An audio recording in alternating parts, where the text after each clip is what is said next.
Hey YouTube, Postway with Cologne back with another quick fragrance review. Still at work, not in my normal recording environment. It's kind of a slow, quiet day. Decided to bring a few frags with me to work. I knew I was gonna have some downtime today, so I'm recording another one.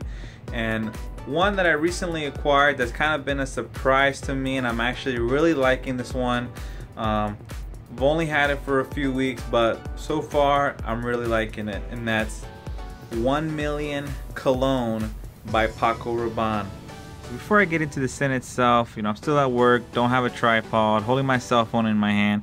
Just wanted to give you a quick closer look at the bottle. Very similar to the original 1 Million, except this one's clear, got the glass painted along the back there. Nice, hefty, solid bottle.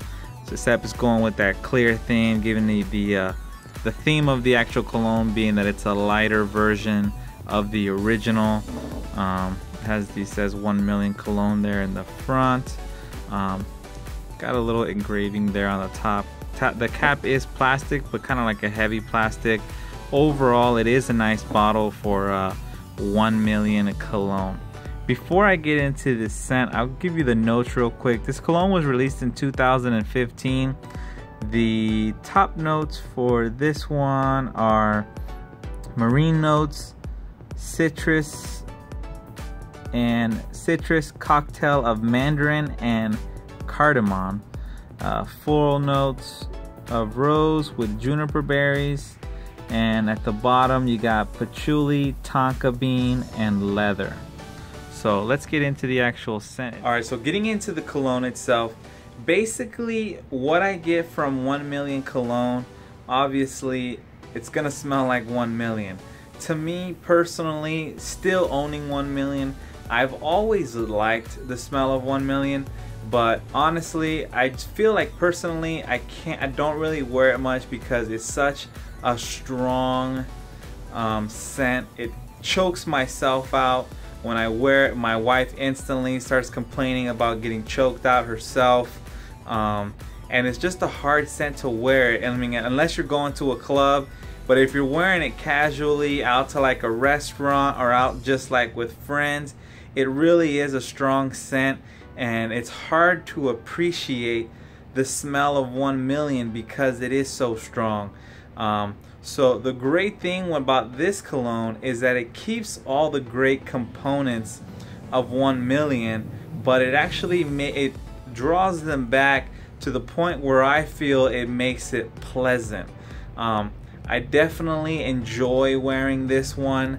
My wife actually complimented me when I wore it, and I just get a good feeling when I'm wearing this one. You get that soapy, florally sweet. I mean, it just got a lot of good mixture of different components that overall just makes a nice, good, all occasion scent. If I were the original 1 Million, definitely stick to like clubbing or like occasions where you're not going to be tied up in a small room or in a house where you're going to be choking everyone out. This one is even though it still projects well, it doesn't project like the original. It projects enough to where you can actually pick up whiffs, and people close to you are gonna pick up whiffs. But it's not gonna be like the guy all the way across the room is gonna pick it up. So you can wear this to work, you can wear it out on a date, you can wear it for all occasions. It's lighter, so you can pull this one off in the warmer weather. Might get a little clawing in the high heat, but definitely a good all year round scent. I definitely recommend getting your nose on it. I mean, if you weren't a fan of the bubblegum vibe that you get from the original 1 Million, you're still gonna get that bubblegum vibe in this one. But overall, I think this is a solid release. I've worn it about 3 or 4 times now, and I've enjoyed every single time that I've worn it. And before I end it, it doesn't get the same performance, obviously. To me, I got anywhere in the 6 to 8 hour max range from 1 Million Cologne. So overall, a great cologne. Get your nose on it, and I would say it's a recommendation. Easily a great cologne, and it's gonna be on one of my probably lists in the near future. So that's my quick review of 1 Million Cologne.